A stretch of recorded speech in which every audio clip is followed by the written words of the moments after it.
Hello dear students and parents. So हम सब जानते हैं कि आरएमसी के एग्जाम के लिए हजारों बच्चे एप्लीकेशन फॉर्म भरते हैं, लेकिन उसमें से कुछ बच्चों का फॉर्म कुछ कारणवश रिजेक्ट हो जाता है, तो वहां पे फिर वह एग्जाम देने से वंचित रह जाते हैं और फिर उनको अगला 6 महीना इंतजार करना पड़ता है, क्योंकि आरएमसी के एग्जाम साल में 2 बार होता है। एक बार जून के महीने में होता है और एक बार दिसंबर के महीने में होता है। तो अगर आपका किसी भी कारणवश जून के महीने के लिए एडमिट कार्ड नहीं आया, फॉर्म आपका रिजेक्ट हो गया, तो फिर आपको दिसंबर तक के लिए इंतजार करना पड़ेगा। और अगर जिन बच्चों का एज क्राइटेरिया खत्म हो जाएगा, जैसे वहां पे दिया है 11.5 ईयर्स टू 13 ईयर्स, इसका मतलब 11 साल 6 महीने से लेकर के 13 साल के बीच में आपके बच्चे का जन्म हुआ होगा, और वहां पे जो डेट स्पेसिफाइड होता है 1 जनवरी या 1 जुलाई, उसके अकॉर्डिंगली एज का कैलकुलेशन होता है, जो हमने प्रीवियस वीडियो में बताया था। तो अगर वहां पे एज ही खत्म हो गया बच्चे का, तो फिर वो अगली बार भी एग्जाम नहीं दे पाएगा और फिर वो आरआईएमसी के एग्जाम से वंचित रह जाएगा। तो इसीलिए आप सबको ये मैं सजेस्ट भी करता हूँ, रिक्वेस्ट भी करता हूँ बच्चे से, पेरेंट्स से, कि आप अपना आरआईएमसी का एप्लीकेशन फॉर्म भरने से पहले इस वीडियो को अंत तक जरूर देखें। फिर आपको पूरी चीज समझ में आ जाएगा स्टेप वाइज, और इससे गलती नहीं होगी, और फिर आपका एप्लीकेशन फॉर्म सही समय पे सही तरीके से सही जगह पे पहुंच जाएगा, और फिर आपके बच्चे का एडमिट कार्ड आएगा, तो ही फिर वो एग्जाम में पास हो पाएगा, या फिर एग्जाम में अपीयर होगा तो ही बच्चा पास हो सकता है। लेकिन जिस बच्चे का एडमिट कार्ड ही नहीं आएगा, तो फिर वो अपीयर क्या होगा एग्जाम में, फिर वो पास या फेल क्या होगा। तो इसीलिए सबसे पहले हमारा स्टेप होना चाहिए कि हमारा एप्लीकेशन फॉर्म सही से फिलअप हो, सही जगह पे पहुंचे। तो किन कारणों से रिजेक्ट हो सकता है, कई बार होता है कि एप्लीकेशन फॉर्म बच्चे ओवरराइट कर देते हैं, उस कारण से भी रिजेक्ट हो सकता है। कई बार जो डॉक्यूमेंट्स है, जैसे स्कूल स्टडिंग सर्टिफिकेट, वहां पे ओरिजिनल भेजना है और जो स्पेसिफाइड फॉर्मेट में भेजना है, अगर आप नहीं भेजेंगे तो भी रिजेक्ट हो सकता है। फिर वहां पे आपका रेसिडेंशियल सर्टिफिकेट यानी डोमिसाइल सर्टिफिकेट, फिर बर्थ सर्टिफिकेट, वो गैजेटेड ऑफिसर से अटेस्टेड होना चाहिए, और फिर वो ओरिजिनल कॉपी आपको भेजना है। किसका? जो अटेस्टेड किया हुआ है वो कॉपी आपको भेजना है, ना कि उसका ओरिजिनल कॉपी भेजना है। तो जो आपका गैजेटेड ऑफिसर डॉक्यूमेंट को अटेस्ट करता है, वह कॉपी आपको भेजना है। तो ये सारी चीज का ध्यान रखेंगे कि क्या क्या डॉक्यूमेंट किस फॉर्मेट में देना है, किसका हमको अटेस्टेड कॉपी देना है, किसका हमें ओरिजिनल देना है, तब जाकर के वहां पे आपका फॉर्म एक्सेप्ट होगा। तो आज की इस वीडियो में हम आपको स्टेप वाइज हर एक चीज की जानकारी देंगे। तो हमें उम्मीद है कि अब डेट बहुत नजदीक आ चुका है। 5 अप्रैल 2026 तक एप्लीकेशन फॉर्म जून के महीने के एग्जाम के लिए, जून टर्म के एग्जाम के लिए पहुंच जाना चाहिए। तो इसीलिए आप सबसे गुजारिश, आप सबसे रिक्वेस्ट है कि या तो आपका फॉर्म आ गया होगा, नहीं आया होगा तो जितना जल्द से जल्द मंगा सकते हैं आप अपना फॉर्म मंगा लीजिए, ऑनलाइन में हो या ऑफलाइन में हो, और फिर आप आसानी से अच्छे से फॉर्म भरिए। तो यहाँ पे सबसे पहले आपके पास एप्लीकेशन फॉर्म आ जाना चाहिए। एप्लीकेशन फॉर्म आने के बाद आप क्या करेंगे उसका, कि उसका आप एक फोटो कॉपी ले लेंगे।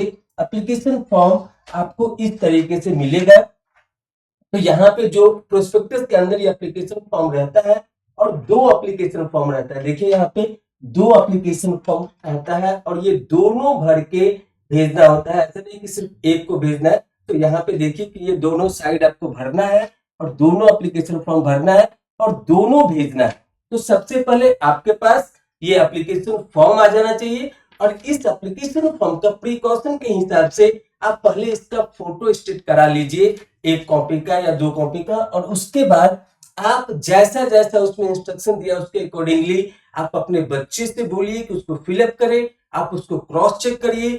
जब एक बार हर एक एंट्री वहां पे फाइनलाइज हो जाए आपकी तरफ से कि हाँ ये सब कुछ सही है, तब बच्चे को बोलिए कि ये फाइनल जो ओरिजिनल एप्लीकेशन फॉर्म है उसको फिलअप करे, और फिर उसके हिसाब से आगे बढ़े। तो यहाँ पे सबसे पहले ये जो ओरिजिनल एप्लीकेशन फॉर्म है, इसको भरने के लिए आपके पास बच्चे का पासपोर्ट साइज फोटो भी होना चाहिए। तो यहाँ पे 2 फोटो तो यहीं पे लग जाएंगे दोनों एप्लीकेशन फॉर्म में, और 2 फोटो भेजना भी है। तो आप ऐसा करें कि एप्लीकेशन फॉर्म भरने से पहले 10 या 15 पीस अपने बच्चे का पासपोर्ट साइज फोटो बनवा ले, और इस एप्लीकेशन फॉर्म का फोटो स्टेट करा करके ले आए, और तब उसके बाद स्टेप वाइज उसको भरें। और फिर उसके बाद जब वो फाइनलाइज हो जाए, तब आप ओरिजिनल एप्लीकेशन फॉर्म बच्चे से भरवाएं अपने सामने में, और फिर उसको रिक्वायर्ड डॉक्यूमेंट्स के साथ वहां पे भेजे जहां पे भेजना है। अब चलते हैं आगे, हम आपको दिखाते हैं स्टेप वाइज कि क्या क्या आपको भरना है, कैसे कैसे भरना है। तो यहाँ पे देखिए, सबसे पहले आपको दिखेगा यहाँ पे एप्लीकेशन फॉर्म के ऊपर में roll number of the candidate, यह आपको नहीं भरना है। आप ऑथराइज नहीं है रोल नंबर बच्चे का बनाने के लिए या लिखने के लिए। ये लिखा जाएगा to be filled by respective state, जहां पे ये फिलअप होना है, जहां पे एप्लीकेशन फॉर्म जाएगा, वो जो ऑफिशियल अथॉरिटी होगा वो यहाँ पे बच्चे का रोल नंबर डालेगा, आपको नहीं डालना है। तो यहाँ से स्टार्ट नहीं करना है। ये जो सबसे टॉप पे लिखा है, ये जो सबसे टॉप पे लिखा हुआ है, इसके ऊपर आपको कुछ भी नहीं करना है। आपको सबसे पहले यहाँ पे राइट साइड में, ये जो एप्लीकेशन का राइट साइड है, यहाँ पे आपको बच्चे का फोटो पासपोर्ट साइज का पेस्ट करना है।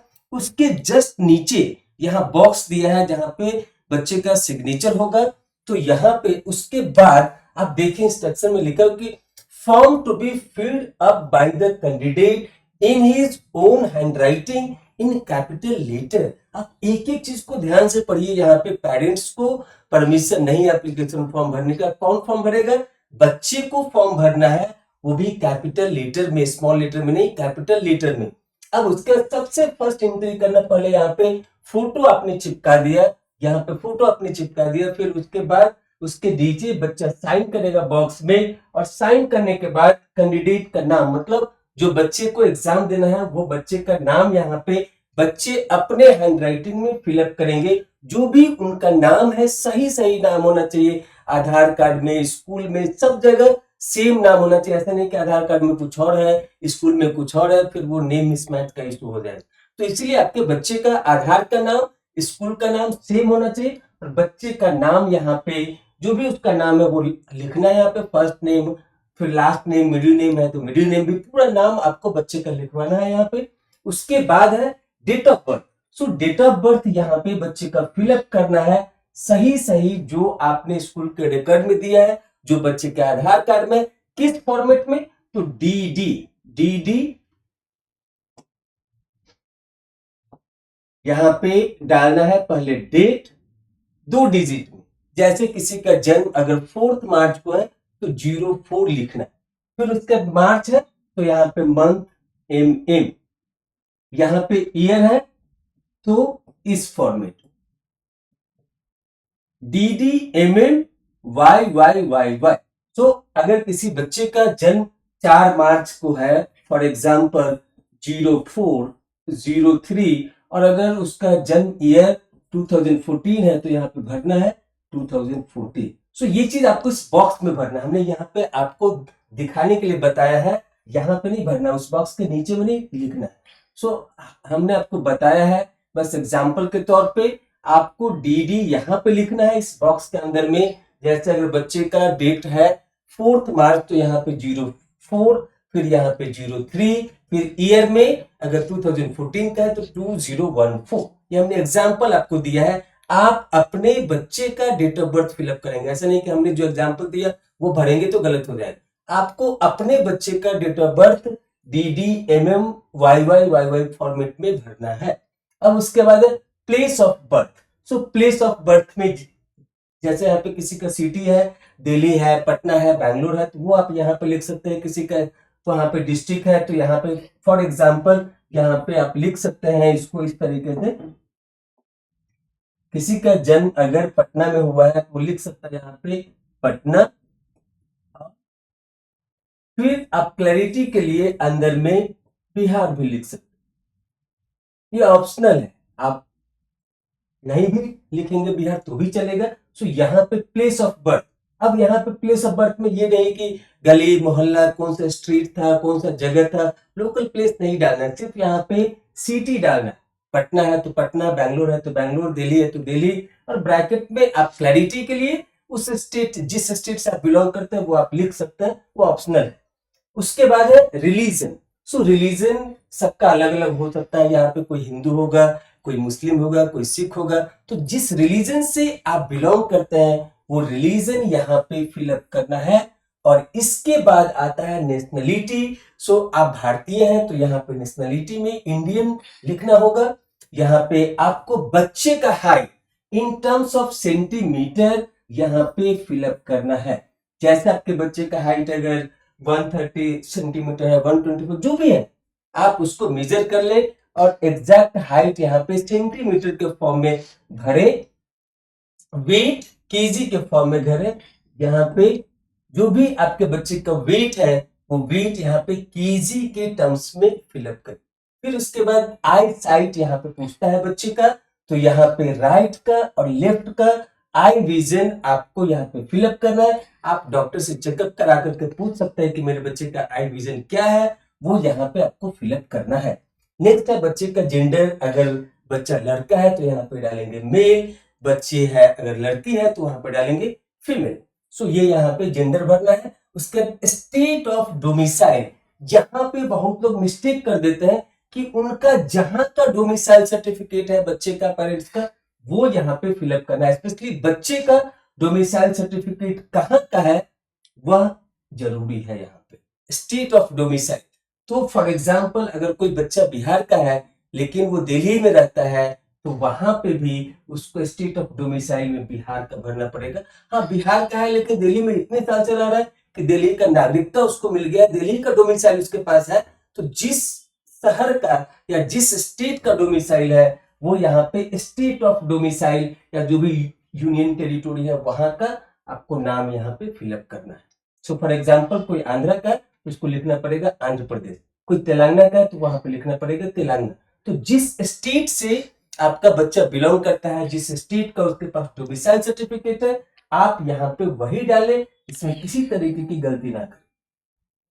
नेक्स्ट है आइडेंटिफिकेशन मार्क्स 2 देना है। तो बच्चे को कहीं पे तिल है, कहीं पे कटिंग है, कुछ है, तो जो भी आइडेंटिफिकेशन विजिबल है, ऐसा नहीं कि जो विजिबल नहीं है वो चीज नहीं डालना। यहाँ पे जो आइडेंटिफिकेशन बच्चे का विजिबल है वो आपको आइडेंटिफिकेशन 2 यहाँ पे डालना है, एक यहाँ पे डालना है, एक यहाँ पे डालना है। इसके बाद एग्जाम सेंटर नेम। तो जैसा कि हमने प्रीवियस वीडियो में बताया था कि एग्जाम सेंटर जनरली आप जिस स्टेट से बिलोंग करते हैं, जिस स्टेट का डोमिसाइल आप यहाँ पे प्रोड्यूस करेंगे, उसी स्टेट के कैपिटल में एग्जाम होता है।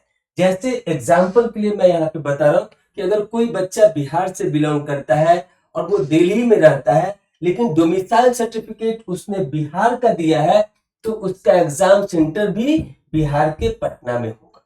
तो ये चीज को आप बिल्कुल अपने ध्यान में रखेंगे। और यहाँ पे आपको इंस्ट्रक्शन सेट में दिया रहेगा, यहाँ पे देखिए ये इंस्ट्रक्शन सेट है, इसके पेज नंबर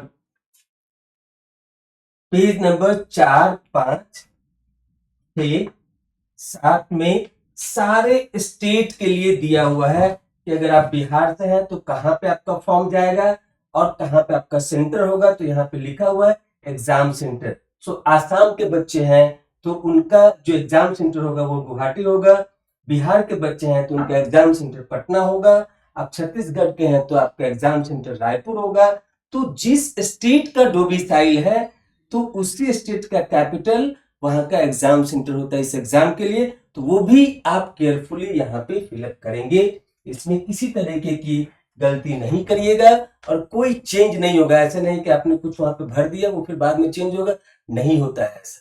तो इसीलिए आप पहले फॉर्म को अच्छे से देखिए, पढ़िए, वीडियो को अंत तक पूरा सुनिए और तब फिर शांत मन से अच्छे से फॉर्म को फिलअप करिए। फिर नेक्स्ट है कैंडिडेट का आधार नंबर। सो कैंडिडेट का आधार कार्ड होगा, उसके ऊपर जो आधार नंबर लिखा होता है वह आपको यहाँ पे फिलअप करना है। उसके बाद फादर और मदर का आधार नंबर, दोनों का नहीं, आइदर फादर और मदर, या तो पापा का, पिता का, या फिर माता जी का। सो फादर और मदर आधार नंबर यहाँ पे आपको फिलअप करना है, दोनों का आधार नंबर फिलअप नहीं करना है, आइदर फादर और मदर, दोनों का नहीं। अब देखते हैं नेक्स्ट। तो ये जो फॉर्मेट आपको दिख रहा है, हमने बहुत कोशिश करके इसको जिस फॉर्मेट में ये बना हुआ है ओरिजिनल एप्लीकेशन, हमने उसी फॉर्मेट में ये पूरा स्लाइड बनाया है ताकि आपको अच्छे से क्लैरिटी मिले और आपसे किसी भी तरीके की गलती ना हो और आपके बच्चे का भविष्य उज्जवल। तो अब देखते हैं next. So next is date for exam. तो यहाँ आपको एप्लीकेशन फॉर्म में दिखेगा 1 एंड 2 जून और दूसरा आपको दिखेगा 1 एंड 2 दिसंबर। सो जनरली इस डेट में तो एग्जाम नहीं हो रहा, अभी जो जून वाला एग्जाम होगा वो कब होगा, तो 7 जून को हो रहा है, 7 जून 2026। बट आपको यहाँ पे इसमें फिलअप करना है, तो यहाँ पे एग्जाम के लिए डेट फॉर एग्जाम, अगर आप 2026 जून के लिए फॉर्म भर रहे हैं तो यहाँ पे आपको लिखना है 2026। टर्म ऑफ एडमिशन, तो टर्म ऑफ एडमिशन क्या होता है, तो यहाँ पे अगर आपका बच्चा जून में एग्जाम दे रहा है, सो फॉर एग्जाम्पल लेट से हम एग्जाम्पल के लिए बता रहे हैं कि 2026 जून वाले टर्म में अगर एग्जाम दे रहा है तो क्या होगा, उसको एडमिशन किस टर्म में मिलेगा, term of admission next year, next year के कब मिलेगा, जनवरी वाले में मिलेगा। सो स्प्रिंग टर्म उसको बोलते हैं, तो यहाँ पे जनवरी 2027 में उसको एडमिशन मिलेगा। जो बच्चे फाइनली शॉर्टलिस्ट होकर के उनका मेरिट लिस्ट में नाम आता है तब, ऐसा नहीं कि आपने फॉर्म भर दिया एग्जाम दे दिया तो ये गारंटी ऐसा नहीं है। तो आपका बच्चा रिटन एग्जाम में क्वालिफाई करेगा, फिर उसके बाद उसका इंटरव्यू होगा, फिर उसके बाद उसका मेडिकल होगा, ये सारे प्रोसेस से वो पास कर जाता है तो फाइनल मेरिट लिस्ट बनेगा। अगर बच्चे का नाम आता है फाइनल मेरिट लिस्ट में तो अभी 2026 जून में जो एग्जाम देगा उसका एडमिशन होगा जनवरी 2027 में। सिमिलरली यहाँ पे जो दिसंबर वाला टर्म होता है, तो यहाँ पे अगर 2026 के दिसंबर वाले में अगर देगा, यहाँ पे ये दिसंबर वाले में अगर देगा तो उसके नेक्स्ट ईयर जुलाई में एडमिशन होगा। तो 2027 जुलाई वाले बैच में बच्चों का एडमिशन होगा। तो इस तरीके से एग्जाम, और ये है हमारा डेट फॉर एग्जाम और ये है हमारा टर्म फॉर एडमिशन। तो ये चीजों को आप बिल्कुल बारीकी से भरे, उल्टा सीधा नहीं भरिएगा, जैसे पहले समझ लीजिए चीजों को, फिर आप एप्लीकेशन को फिलअप करिए। सो अगर आपका बच्चा जून 2026 एग्जाम के लिए अपियर हो रहा है या एप्लीकेशन फॉर्म आप भर रहे हैं, तो यहाँ पे लिखना है 2026 जून के सामने में, तो उसका एडमिशन होगा, अगर वो फाइनल मेरिट लिस्ट में आता है तो उसका एडमिशन होगा 2026 जनवरी वाले में। सिमिलरली अगर उसका 2026 दिसंबर के एग्जाम के लिए फॉर्म भरेगा बाद में, तो वहां पे जो उसका एडमिशन होगा वो जुलाई 2027 के लिए होगा। तो ये चीज हमें लगता है कि आपको पूरा क्लियर है। अब नेक्स्ट है details of members of family, brother and sister only. So आपके घर में जो बच्चा एग्जाम दे रहा है तो उसका कोई भाई बहन है तो वो यहाँ पे सीरियली भरना है, यहाँ पे सीरियल नंबर डालना है, यहाँ पे बच्चे का फुल नाम, किस बच्चे का, जो कैंडिडेट है उस कैंडिडेट का भाई या बहन है या दोनों है तो उस बच्चे का फुल नेम यहाँ पे, उनके भाई के कैंडिडेट के भाई का या बहन का या दोनों का, यहाँ पे full name, serial number and date of birth आपको फिलअप करना है। तो बच्चा तो एप्लीकेशन भर ही रहा है तो यहाँ पे बच्चे का नाम नहीं डालना है, किसका, बच्चे का, जो कैंडिडेट है, जो एग्जाम दे रहा है, जो बच्चा एग्जाम दे रहा है उसके कोई भाई बहन है तो यहाँ पे उसका एंट्री करना है। So I hope so it is clear. फिर उसके बाद आपको मिलेगा यहाँ पे फादर्स नेम फिल करना है, यह सब कैपिटल लेटर में बच्चे के द्वारा। अब यहाँ पे फादर्स नेम है तो ऐसा नहीं कि फादर को फिल करना है, नहीं, पूरा एप्लीकेशन फॉर्म बच्चे के द्वारा ही भरा जाएगा। तो यहाँ पे फादर्स का नाम बच्चे के द्वारा कैपिटल लेटर में भरना है।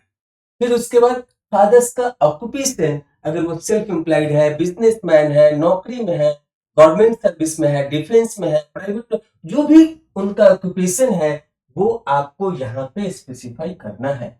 तो आप बच्चे को गाइड करेंगे, पेरेंट्स बच्चे को गाइड करेंगे क्या भरना है, लेकिन फॉर्म भरना है बच्चे के द्वारा ही। सो ऊपर में फादर्स का नाम, फिर उसके बाद फादर्स ऑक्यूपेशन यहाँ पे फिलअप करना है, जो भी है, जॉब है, प्राइवेट जॉब है, गवर्नमेंट जॉब है, जो भी आपको यहाँ पे स्पेसिफाई करना है।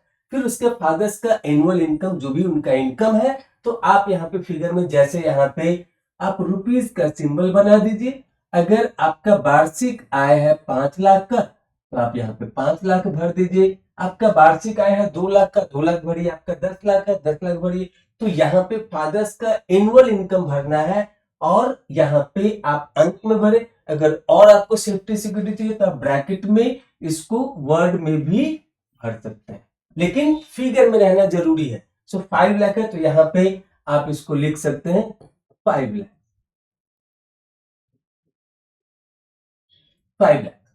तो इससे क्या है कि कोई इसको अल्टर नहीं कर सकता, कोई चेंज नहीं कर सकते। यहाँ पे 5 लाख आप फिगर में भी भर दिए और चाहे तो वर्ड में भी लिख सकते हैं, ये जरूरी नहीं है, यह ऑप्शनल है, ये ऑप्शनल, बट ये फिगर डालना जरूरी है। सिमिलरली मदर्स का नेम यहाँ पे फिलअप करना है और मदर्स का ऑक्यूपेशन यहाँ पे फिलअप करना है। अगर वो हाउस वाइफ है, कोई नौकरी नहीं करती है, घर में रहती है, घर को चलाती है, तो यहाँ पे हाउस वाइफ डालना है। वो जॉब करती है तो किस तरीके का जॉब करते हैं, गवर्नमेंट जॉब में है, प्राइवेट जॉब में है, सेल्फ एम्प्लॉयड है, बिजनेसमैन है, जो भी वहां पे ऑक्यूपेशन है वो यहाँ पे मदर्स का ऑक्यूपेशन यहाँ पे स्पेसिफाई करना है। अगर उनका इनकम है तो यहाँ पे इनकम भी इसी तरीके से यहाँ पे स्पेसिफाई करना। अगर इनकम नहीं है, वो हाउस वाइफ है और उनका कोई वहां पे सैलरी नहीं मिलता, कोई इनकम नहीं, तो वहां पे फिर आप लिखेंगे NA, not applicable, not applicable. अगर इनकम नहीं है तब, अगर इनकम है तो यहाँ पे जो भी इनकम है, अगर मान लीजिए 2 लाख का इनकम है, 2 लाख भर दीजिए, बिजनेस से हो या नौकरी से हो या जिससे भी हो, वो प्राइवेट जॉब से हो, सरकारी जॉब से। अगर नौकरी नहीं है तब आपको ये भरना है NA। अगर वो हाउस वाइफ है, कोई इनकम नहीं है, तो वहां पे आप लिख सकते हैं NA नॉट अप्लाई। फिर है परमानेंट एड्रेस। तो यहाँ पे ये परमानेंट एड्रेस आपको भरना है जहां का डोमिसाइल है। परमानेंट एड्रेस का मतलब ही वही होता है, डोमिसाइल के अकॉर्डिंगली आपको यहाँ पे, बिहार के हैं तो बिहार का एड्रेस भरना है, अगर आप पंजाब से हैं पंजाब का एड्रेस भरना है, अगर आप बंगाल से हैं तो बंगाल का एड्रेस भरना है। तो यहाँ पे परमानेंट एड्रेस पिन कोड के साथ भरना है। तो हमें लगता है कि ये स्लाइड पूरा सबको क्लियर है। अब देखते हैं next. So next is address for correspondence. अब आप देखिए, अगर दोनों सेम है, यहां हमने बताया परमानेंट एड्रेस दोनों सेम है, तो यहाँ पे जो परमानेंट एड्रेस में आप फिलअप करेंगे वही आप एड्रेस ऑफ कॉरस्पॉन्डेंस में फिलअप करेंगे। लेकिन अगर दोनों सेम नहीं है तो यहाँ पे एड्रेस फॉर कॉरस्पॉन्डेंस का मतलब क्या है कि आप कहाँ पे रहते हैं, जहां पे आप रहते हैं, क्या आप अपना एडमिट कार्ड वही मंगाना चाहते हैं? तो जिस एड्रेस पे आप अपना एडमिट कार्ड मंगाना चाहते हैं वो यहाँ पे फिलअप करना है। जिस जिस एड्रेस पे आप अपना एडमिट कार्ड मंगाना चाहते हैं वो एड्रेस यहाँ पे फिलअप करना है। एडमिट कार्ड लिखना नहीं है इस जगह पे, आपको एड्रेस फिलअप करना है एडमिट कार्ड के लिए। यहाँ पे एड्रेस फिलअप करना है for admit card, to get the admit card. तो यहाँ पे पिन कोड के साथ, अब जैसे कई लोग बिहार से हैं, अगर वो दिल्ली में रहते हैं तो वो अगर चाहते हैं कि हम अपना एडमिट कार्ड दिल्ली के एड्रेस पे मंगाएं तो दिल्ली के एड्रेस डालेंगे। नहीं, उनको लगता है कि एग्जाम के लिए बिहार ही जाना है, अपने घर ही जाना है, तो आप अपना एडमिट कार्ड अपने घर के एड्रेस पे भी मंगा सकते हैं। ये आपके ऊपर है कि आप कैसा चाहते हैं, क्योंकि उसके हिसाब से फिर आपको तैयारी करना होगा कि हमको कितना दिन पहले घर जाना है या फिर कब घर जाना है एग्जाम के लिए, वो सारा सेटिंग आपको देखना होगा। तो आप जहां पे मंगाना चाहते हैं बच्चे का एडमिट कार्ड वो आपको यहाँ पे स्पेसिफाई करना है केयरफुली पिन कोड के साथ। फिर यहाँ पे नीचे है टेलीफोन नंबर। सो अगर आपका ऑफिस का कोई टेलीफोन नंबर है जिसपे आप कॉल रिसीव कर सकते हैं तो वो आप यहाँ पे डाल सकते हैं। यहाँ पे telephone number for the residence है कि अगर आपका घर में कोई ऐसा लैंडलाइन नंबर है तो वो आप यहाँ पे डाल सकते हैं ताकि वहां पर अगर कोई जरूरी कॉल आए तो आप उसको रिसीव कर सके। फिर उसके बाद है मोबाइल नंबर। ये तो सबसे इंपॉर्टेंट है, मोबाइल नंबर। आपको सही सही जो मोबाइल आप यूज करते हैं ऑफिशियल मोबाइल नहीं होना चाहिए, आपका मोबाइल होना चाहिए जो आपके पास हमेशा रहे। क्योंकि ऑफिशियल मोबाइल में हो सकता है कि अगर आप बीच में नौकरी चेंज कर दिए और आपका ऑफिस का नंबर ऑफिस वाले ले लिए और फिर नंबर आपका चेंज हो गया तो फिर आपके लिए दिक्कत हो जाएगी। इसीलिए यहाँ पे जो भी पेरेंट्स हैं पेरेंट्स का नंबर यहाँ पे डालें जो उनका पर्सनल यूज में होता है, ताकि कभी भी ऑफिशियल कॉल आता है इन फ्यूचर तो वह कॉल को रिसीव कर सके। तो इसीलिए यहाँ पे ऑफिशियल मोबाइल नंबर नहीं डालिएगा, आप अपने पर्सनल मोबाइल नंबर यहाँ पे डालना है पेरेंट्स का, आइदर फादर और मदर का, जो आप रिसीव कर सकते हैं कॉल।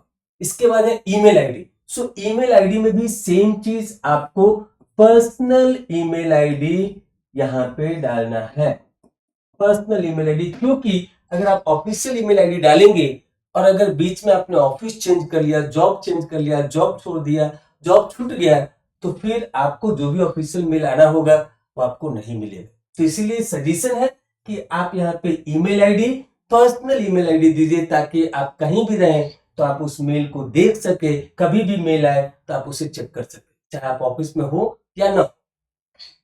नेक्स्ट है name and address of school in which presently study. तो यहाँ पे जब आप देखेंगे एप्लीकेशन फॉर्म को, तो लिमिटेड स्पेस होता है, तो यहाँ पे आपको लिखना है स्कूल का नाम। तो यहाँ पे आपको लिखना है स्कूल का नाम, और जिस जगह पे स्कूल है, जैसे फॉर एग्जांपल अगर बैंगलोर में है और यहाँ का डीपीएस स्कूल है, तो डीपीएस स्कूल कॉमा बैंगलोर कर देंगे, सफिशियंट है। ऐसा नहीं कि वहां का स्ट्रीट क्या है, लोकल एरिया क्या है, वो सारा चीज नहीं भरना है, सिर्फ स्कूल का नाम और वो स्कूल किस शहर में है, वो शहर का नाम आप उसके साथ डाल देंगे, उतना सफिशियंट है। इसके बाद है क्लास। सो जैसा कि हम सब जानते हैं कि आरआईएमसी में क्लास 8 के लिए एडमिशन होता है। तो या तो आपका बच्चा क्लास 7th में पढ़ रहा हो या फिर 7th पास कर चुका हो, तो ही उसको एडमिशन मिलेगा वहां। तो यहाँ पे क्लास आपको भरना है कि या तो अगर आपका बच्चा 7th में पढ़ रहा है तो 7th भरिए, अगर आपका बच्चा 8 में पढ़ रहा है तो 8 भरिए, अगर आपका बच्चा 6 में पढ़ रहा है तो फिर तो वो तो दे ही नहीं पाएगा अभी एग्जाम, फिर उसको इंतजार करना पड़ेगा।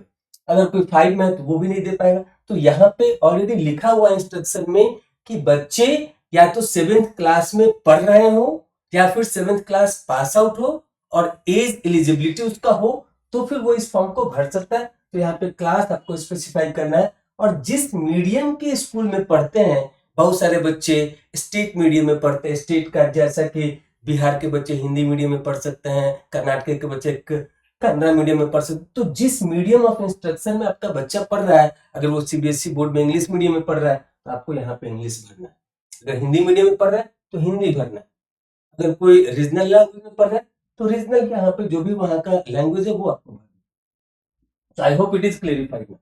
How many times appeared before for RAMC entrance examination? Give state roll number, date and year. तो यहाँ पे कई सारे बच्चे ऐसे होते हैं जिनको एज क्राइटेरिया के हिसाब से किसी को 2 बार चांस मिलता है, किसी को 3 बार चांस मिलता है, किसी को 1 बार मिलता है, किसी को पता नहीं चलता तो वो दे ही नहीं पाते। तो यहाँ पे अगर आपका बच्चा जून वाले एग्जाम में अपेयर हो रहा है और लास्ट दिसंबर 2025 में या उससे पहले अपेयर हुआ था, तो आप यहाँ पे वो चीज को स्पेसिफाई करेंगे, how many times appeared before for RIMC entrance examination. तो जिस टर्म के लिए आप अप्लाई कर रहे हैं उससे पहले अगर आपका बच्चा कोई एग्जाम आरआईएमसी का दिया है तो कितना बार दिया है, उसका रोल नंबर और वो नंबर ऑफ टाइम्स, और फिर वहां पे ये चीज को फिलअप कर देंगे डेट और ये ईयर के साथ। अगर आपका बच्चा फर्स्ट टाइम अपियर हो रहा है इस आरआईएमसी एग्जाम के लिए, तो फिर आप यहाँ पे लिखेंगे नॉट एप्लीकेबल, अगर पहली बार दे रहा है तो। लेकिन अगर इससे पहले दे चुका है एग्जाम दिसंबर वाले में या फिर उससे पहले वाले में या दोनों वाले में, तो आप यहाँ पे लिखेंगे, अगर कोई 1 टाइम दिया तो यहाँ पे लिखेगा 1, किस बार दिया तो यहाँ पे गिव स्टेट रोल नंबर, तो यहाँ पे रोल नंबर देना है उसको, और उसके बाद यहाँ पे डेट देना है। जैसे अभी दिसंबर में एग्जाम हुआ था 7 दिसंबर 2025, तो यहाँ पे लिखना होगा कि अगर वो पहली बार उसमें अपियर हुआ था तो एक बार आज से पहले दे चुका है, यहाँ पे रोल नंबर, और फिर किस साल किस डेट में दिया था। अगर 2 बार दे चुका है तो यहाँ पे लिखेंगे 2, और उसका फिर वो जिस टर्म में एग्जाम दिया है वो वहां पे डेट एंड ईयर के साथ उसको स्पेसिफाई कर देंगे। तो आरआईएमसी को क्लैरिटी रहेगा कि आपने पास्ट में भी एग्जाम दिया था। अब चलते हैं आगे। हाँ, इसके नीचे है, जस्ट इसके नीचे है स्पेसिमेन सिग्नेचर ऑफ कैंडिडेट। तो यहाँ पे बच्चे का सिग्नेचर, बच्चे का सिग्नेचर जैसा भी सिग्नेचर वो करता हो, तो बच्चे का सिग्नेचर होना यहाँ पे जरूरी है, क्योंकि एग्जाम के टाइम पे भी वहां भी अटेंडेंस लगेगी बच्चे का वो एग्जामिनेशन हॉल में, तो वहां पे भी सिग्नेचर कराएंगे। अगर वो मिसमैच हुआ तो बच्चे डिस्क्वालीफाई हो सकते हैं। सो आप बच्चे का सिग्नेचर फिक्स कर लें, बच्चे को बोलिए कि अपना सिग्नेचर फिक्स कर ले, और वही हमेशा यूज करे इस आरआईएमसी के एग्जाम के लिए, एप्लीकेशन फॉर्म भरने के लिए, एग्जाम में अपियर होने के लिए भी। तो यहाँ पे बच्चे का सिग्नेचर अच्छे से होना जरूरी है। अब देखते हैं नेक्स्ट।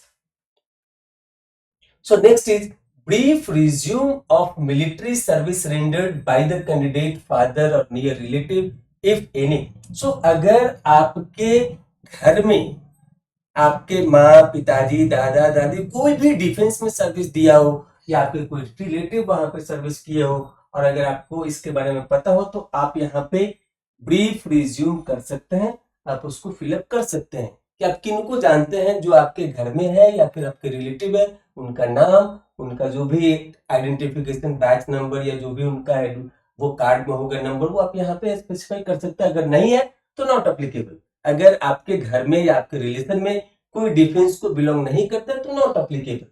उसके बाद है special achievement in sports of the candidate and other fields.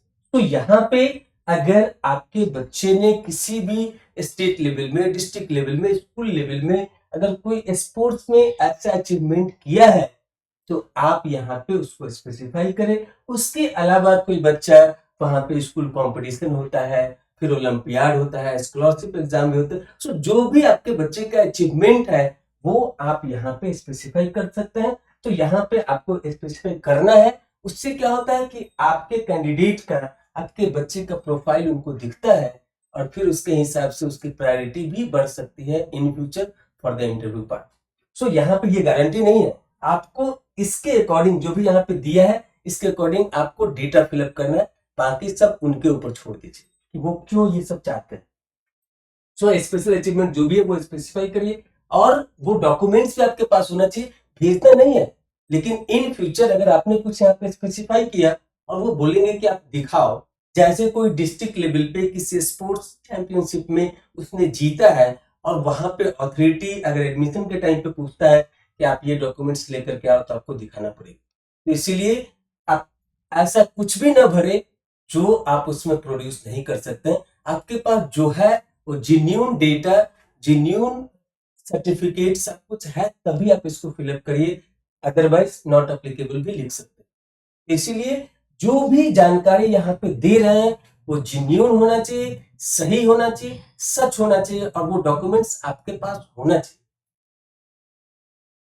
Next है यहाँ पे certified that the above mention, जैसा कि अभी हमने आपसे बताया कि आप जो भी जानकारी दे रहे हैं वो पुख्ता जानकारी, सही जानकारी होना चाहिए, उसका ये डिक्लेरेशन भी आपसे ले रहा है। तो यहाँ पे लिखा है certified that the above mention. So above mention मतलब कि जो हम इससे पहले आपको सारा डिटेल दिए थे, बताए थे, वो सारी जानकारी facts are correct to the best of my knowledge and belief and that no relevant facts have been suppressed to secure admission by irregular means, full stop. If the above information is found to be incorrect or wrongly mentioned, the candidature will be rejected.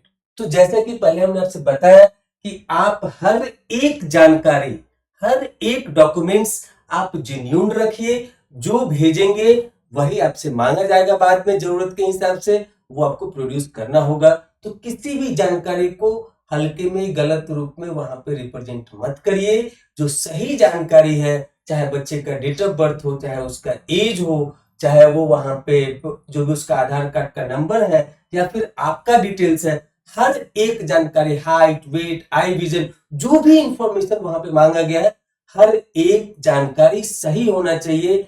आपकी जरा सी गलती आपके बच्चे का भविष्य बेकार कर सकता है।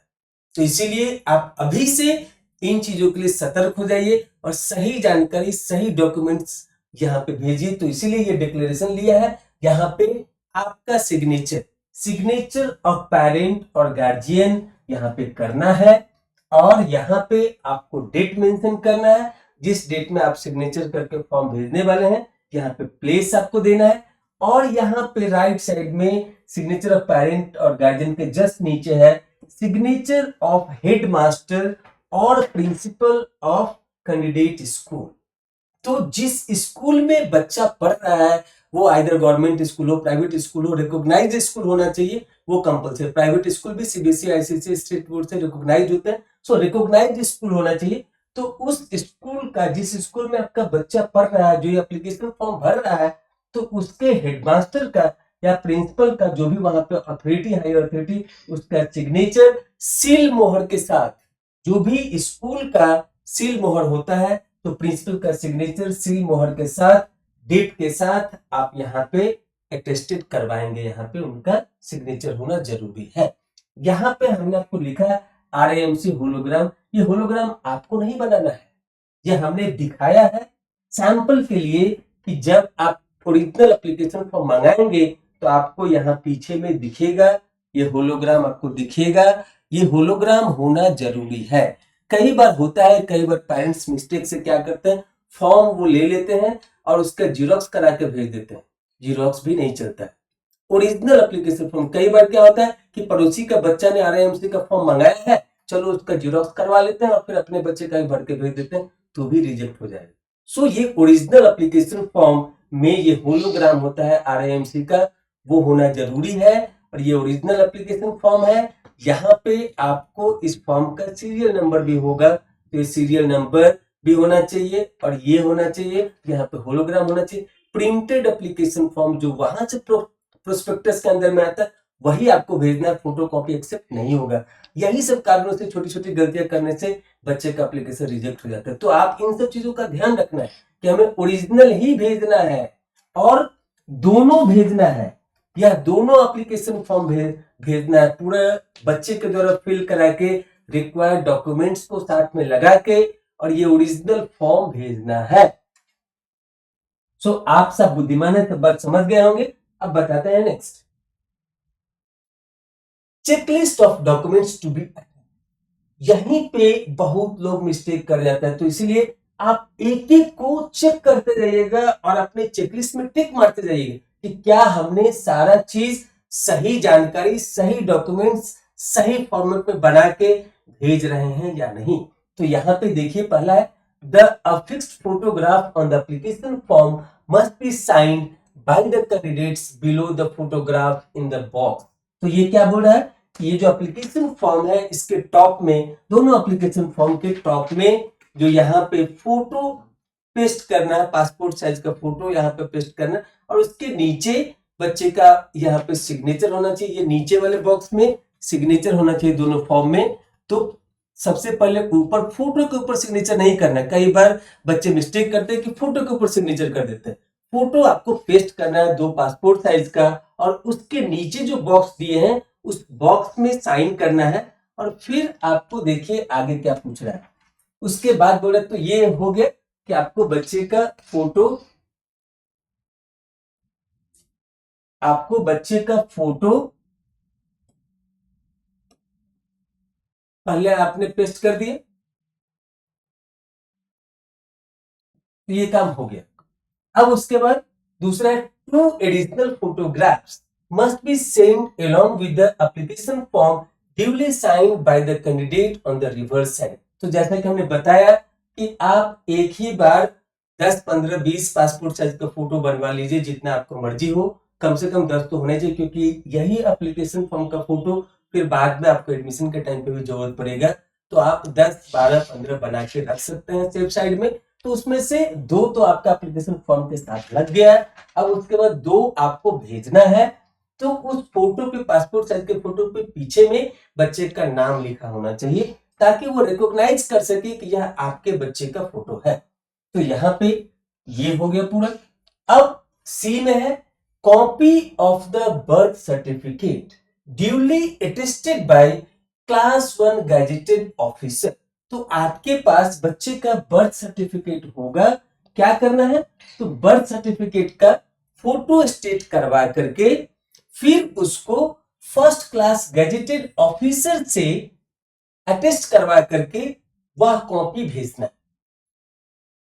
फिर से सुनिए, बर्थ सर्टिफिकेट का ओरिजिनल सर्टिफिकेट नहीं भेजना है अभी, वो एडमिशन के टाइम में आपसे मांगा जा सकता है। क्या करना है, बर्थ सर्टिफिकेट का जीरोक्स करवाना है, फोटोकॉपी कराना है और उस फोटोकॉपी को फर्स्ट क्लास 1 गैजेटेड ऑफिसर से अटेस्टेड करा के अटेस्टेड कॉपी भेजना है। क्या भेजना है, जो गैजेटेड ऑफिसर अटेस्ट कर रहा है वह अटेस्टेड कॉपी भेजना है। यहाँ पे लोग गलती कर बैठते, इसलिए मैं इतना स्ट्रेस यहाँ पे दे रहा हूं, तो ये चीज को ध्यान रखिएगा। नेक्स्ट है ओरिजिनल स्कूल स्टडिंग सर्टिफिकेट। अब हमने जो बताया आपको कि आपको प्रिंसिपल के द्वारा बच्चे का ओरिजिनल ये स्कूल स्टडिंग सर्टिफिकेट, जैसे अगर क्लास 7 में पढ़ रहा है तो प्रिंसिपल वहां लिख के देगा कि क्लास 7 में ये बच्चा पढ़ रहा है, वहां पे आपका फोटो भी होना चाहिए उस सर्टिफिकेट में, और उस पे जो प्रिंसिपल है स्कूल है उसका सील सिग्नेचर भी चाहिए, बच्चे का age, date of birth age per the record specify होना चाहिए, तभी वो सर्टिफिकेट वहां पे एक्सेप्टेड होगा। तो यहाँ क्या लिखा है, original school studying certificate with photograph on it attested by the principal stating the class in which the candidates is studying and the age of the candidate as per the school records। तो जैसा कि हमने आपसे बताया कि आपके बच्चे का आधार कार्ड पे डेट ऑफ बर्थ, स्कूल का डेट ऑफ बर्थ दोनों सेम होना चाहिए, और वो जब यहाँ पे स्कूल का ओरिजिनल स्कूल स्टडिंग सर्टिफिकेट बनाएगी प्रिंसिपल या बनाएगा प्रिंसिपल, तो वहां पे वो एज स्कूल रिकॉर्ड से मैच होना चाहिए और वो वहां पे स्पेसिफाइड भी होना चाहिए, फोटोग्राफ भी होना चाहिए, फोटोग्राफ पे वहां पे प्रिंसिपल अटेस्ट करेगा और फिर उस पे सील सिग्नेचर भी लगाएगा, तब जाके ये स्कूल सर्टिफिकेट आपका वैलिड होगा। तो फिर स्कूल का जो स्टडिंग सर्टिफिकेट बना है यहाँ पे लिखा है, क्या लिखा है, ओरिजिनल, आपको ओरिजिनल भेजना है, स्कूल स्टडिंग सर्टिफिकेट जो बना के देगा प्रिंसिपल या देगी प्रिंसिपल, तो उसका ओरिजिनल आपको भेजना है, उसका फोटोकॉपी नहीं भेजना है, अगर आप फोटोकॉपी भेजेंगे तो भी रिजेक्ट हो जाएगा। तो क्या भेजना है, स्कूल स्टडिंग सर्टिफिकेट ओरिजिनल भेजना है, जो किसके द्वारा इशूड होगा, तो स्कूल के प्रिंसिपल के द्वारा इशूड होगा, उसमें बच्चे का फोटोग्राफ, उसका वहां पे प्रिंसिपल का सील सिग्नेचर, बच्चे का एज, ये सारा चीज स्पेसिफाइड होना चाहिए as per the school record. अब चलिए नेक्स्ट, तो नेक्स्ट है self address envelope with postage stamp for RS56। अभी ये चेंज हो गया, ये 56 रुपीज का आपको वहां पे पोस्टल स्टैम्प पेस्ट करना है, और उसका ये दिखेगा आपको, ये एडमिट कार्ड के लिए इनवेलप दिया जाता है एप्लीकेशन फॉर्म के साथ।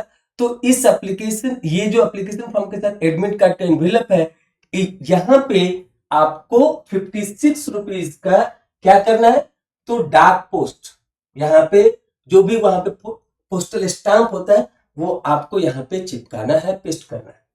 सो RS56 to be affixed by the applicant and sent to respective state government authority for recipient of admit card। तो ये कहां भेजना है, एप्लीकेशन फॉर्म के साथ जिस स्टेट से आप बिलोंग करते हैं, जहां का डोमिसाइल है, उस स्टेट अथॉरिटी को आप एप्लीकेशन फॉर्म के साथ ये भेजेंगे। इसी में, इसी लिफाफे में आपका एग्जाम से पहले कैंडिडेट का एडमिट कार्ड आएगा। तो एडमिट कार्ड आपको जिस एड्रेस पे मंगवाना है, जैसा कि हमने बताया था कॉरेस्पॉन्डेंस एड्रेस पे आपको एडमिट कार्ड मंगाना है, तो वो यहाँ पे स्पेसिफाई करना होगा, और यहाँ पे 56 रुपीज का स्टाम्प भी लगाना होगा, ये भूलिएगा नहीं। तो ये पार्ट हो गया, ये बहुत इंपॉर्टेंट पॉइंट है। इसके बाद है copy of domicile certificate of the candidate duly attested bye class 1 gazetted officer. तो जैसा हमने बर्थ सर्टिफिकेट के लिए बताया, सेम चीज आपके बच्चे का जो डोमिसाइल सर्टिफिकेट होगा, जो भी अथॉरिटी वहां से रिलीज किए होंगे आपके स्टेट से या जहां पर भी आप रहते हैं वहां से, सो डोमिसाइल सर्टिफिकेट जो बच्चे का होगा उसका क्या करना है, आपको फोटोकॉपी करवाना है, और वहां पे गैजेटेड ऑफिसर को जब आप ओरिजिनल दिखाएंगे तो आपके फोटोकॉपी को वो अटेस्ट करेगा। तो यहाँ पे क्लास 1 गैजेटेड ऑफिसर से अटेस्टेड करा के अटेस्टेड कॉपी भेजना है। जीरोक्स, डोमिसाइल सर्टिफिकेट का जो जीरोक्स कराएंगे, वो जीरोक्स का कॉपी, वो फोटो कॉपी जो अटेस्टेड होगा बाय क्लास 1 गैजेटेड ऑफिसर, वह अटेस्टेड कॉपी आपको एप्लीकेशन फॉर्म के साथ अटैच करके भेजना है। अब नेक्स्ट है copy of candidate Aadhaar card both side self attested. तो यहां पे बच्चे का आधार कार्ड अटेस्टेड होना है, किसके द्वारा, बच्चे के द्वारा, बच्चा अपना सिग्नेचर करेगा या नाम लिखेगा जो भी वहां पे है। सो यहाँ पे सेल्फ अटेस्टेड होना चाहिए बच्चे के द्वारा। यह आधार कार्ड गैजेटेड ऑफिसर से अटेस्टेड नहीं करवाना, गैजेटेड ऑफिसर से बर्थ सर्टिफिकेट और डोमिसाइल सर्टिफिकेट, दो डॉक्यूमेंट आपको अटेस्टेड करवाना है, जो भेजना है। और यहाँ पे बच्चे के आधार कार्ड का दोनों साइड का, फ्रंट एंड बैक दोनों साइड का आपको एक पेज पे करके दे देगा फोटोकॉपी शॉप वाला।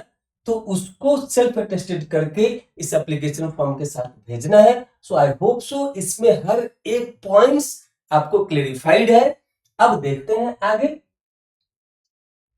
आगे नोट में इन्होंने लिख के दिया है only printed application form with serial number, जो हमने बताया serial number and RIMC hologram, ये है यहां पे सीरियल नंबर है, यहां पे सीरियल नंबर है और पीछे में इस एप्लीकेशन फॉर्म के पीछे में दोनों फॉर्म में सेम सीरियल नंबर है, दोनों फॉर्म में सेम सीरियल नंबर है और पीछे साइड में दोनों फॉर्म में सेम होलोग्राम है। यह होलोग्राम वाला ही एप्लीकेशन फॉर्म जो प्रिंटेड फॉर्म है, only printed application form with serial number and RIMC hologram will be accepted, photo state copies will be rejected. कई बार कई पेरेंट्स ऐसा गलती करते हैं कि वह पड़ोसी के बच्चों का जो RIMC का फॉर्म भरा है उससे एप्लीकेशन का ये जीरोक्स करा कर फिर भेजते हैं, वहां पे रिजेक्ट हो जाए। सो हर एक बच्चे का जो भी RIMC के लिए एग्जाम के लिए फॉर्म भरते हैं उनके पास यह ओरिजिनल एप्लीकेशन फॉर्म होना जरूरी है और यही फॉर्म आपका वहां पे एक्सेप्ट होगा। I hope so it is clarified now. तो यहाँ पे next to be submitted in duplicate to the relevant state government authority to the address given in the guideline for admission. यह बात भी हम आपसे कई बार बता चुके हैं कि यहाँ पे जो पेज नंबर में दिया हुआ है, जैसे फॉर एग्जांपल पेज नंबर 4 में सीरियल नंबर 1 में स्टेट है अंडमान निकोबार। तो कोई बच्चा अंडमान निकोबार से बिलोंग करता है, डोमिसाइल उसका अंडमान निकोबार का है, चाहे वो कहीं भी रह रहा, लेकिन उसका एग्जाम सेंटर होगा पोर्ट ब्लेयर। सिमिलरली फॉर आंध्र प्रदेश के बच्चों का जो एग्जाम सेंटर है वो होगा विजयवाड़ा। सिमिलरली अरुणाचल प्रदेश के बच्चों का एग्जाम सेंटर होगा ईटानगर, बिहार के बच्चों का होगा पटना। और यहाँ पे एड्रेस ऑफ स्टेट अथॉरिटीज दिया हुआ है। पहले क्या है सीरियल नंबर, उसके बाद क्या है स्टेट, उसके बाद है एग्जाम सेंटर, उसके बाद है एडमिशन ऑफ स्टेट अथॉरिटीज और यहाँ पे उस स्टेट अथॉरिटी का टेलीफोन नंबर सभी दिया हुआ है। तो यहाँ पे आपको देखना है कि आपके बच्चे का डोमिसाइल किस स्टेट से बिलोंग करता है, पहले आपको वो देखना है। फिर यहाँ पे जो बच्चे बिहार के हैं उनको बिहार देखना है, उसका एग्जाम सेंटर होगा पटना और कहाँ भेजना है। तो कई बार पेरेंट्स कई बार ऐसा देखा गया है कि वो RIMC के ऑफिस देहरादून के एड्रेस पे भेज देते हैं, आपका फॉर्म एक्सेप्ट नहीं होगा, आपके बच्चे का 6 महीना बर्बाद हो जाएगा।